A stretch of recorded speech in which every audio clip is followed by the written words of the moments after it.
A very good morning to everyone. I'm Dr. Pranoti Kanguskar. I'm currently the State President Head of for Maharashtra for Women's Wing of Global Association for Physiotherapy.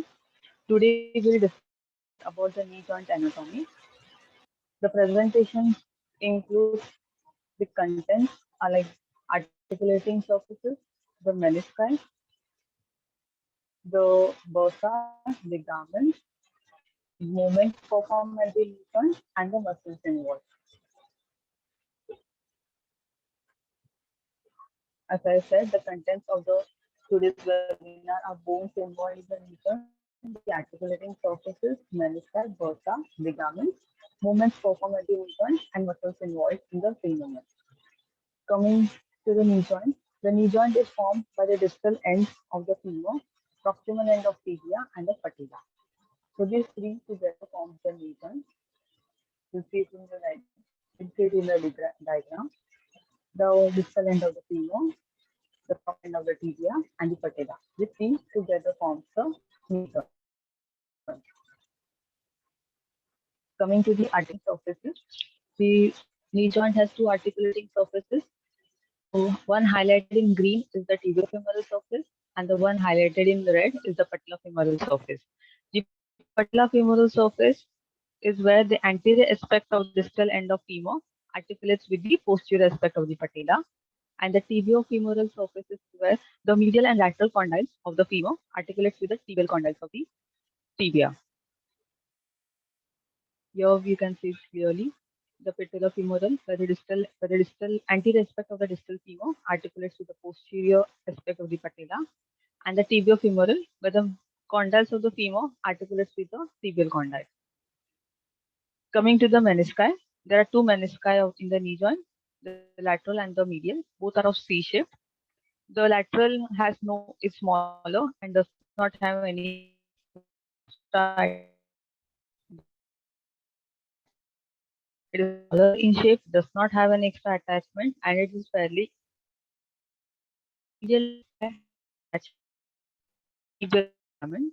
So any damage to the tibial collateral ligament usually results in the medial meniscal tear. The functions of this menisci is to work as a shock absorber.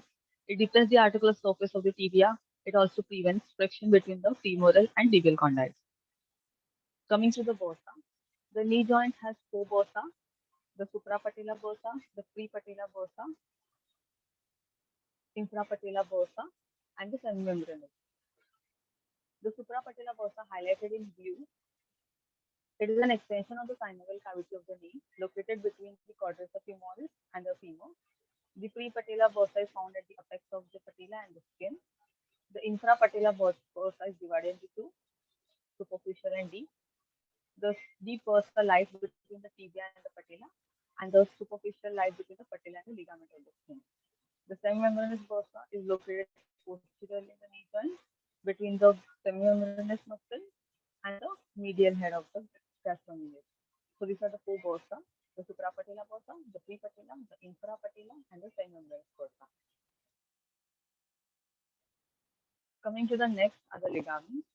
There are four ligaments of the knee joint: the anterior cruciate ligament,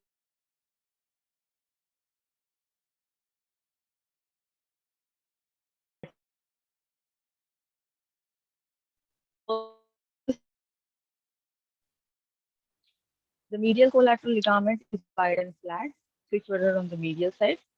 It is proximally attached to the medial epicondyle of femur and the medial epicondyle of tibia.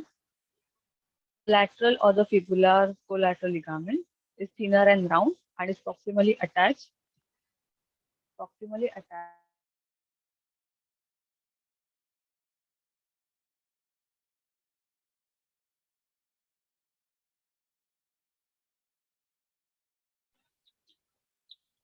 Oh, sorry, there was some disturbance. I'll discuss again the lateral collateral ligament and the medial collateral ligament. The medial collateral ligament, also called as the tibial collateral ligament, is wide and flat and is proximally attached to the medial epicondyle of the femur and distally to the medial epicondyle of the tibia. The lateral collateral ligament is also called as the fibular collateral ligament, is thinner and round proximally attached to the lateral epicondyle of femur, proximally attached to the lateral epicondyle of femur, and distally attached to the fibular head. This is the fibula and is attached distally to the fibular head. So, coming to the cruciate ligaments, the anterior cruciate ligament and the posterior cruciate ligament. The word cruciate is in Latin, it's called as cross.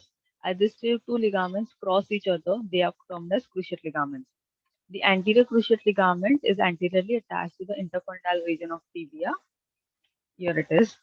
It is anteriorly attached to the intercondyle region of the tibia and posteriorly to the femur, posterior to the femur in the intercondylar fossa. Whereas the posterior cruciate ligament, highlighted in yellow, is anteriorly attached to the anterior medial femoral condyle and posteriorly attached to the intercondyle region of the tibia.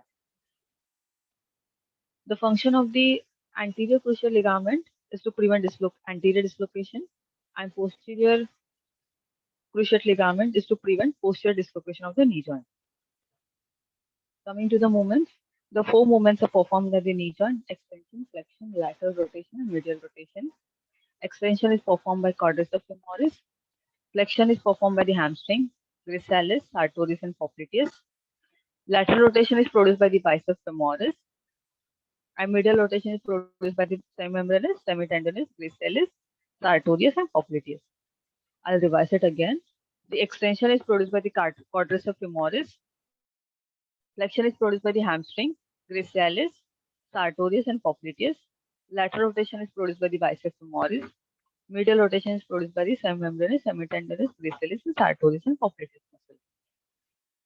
This was a short webinar on knee joint anatomy. If there is any doubts regarding the same, please send it in the comment section. Thank you.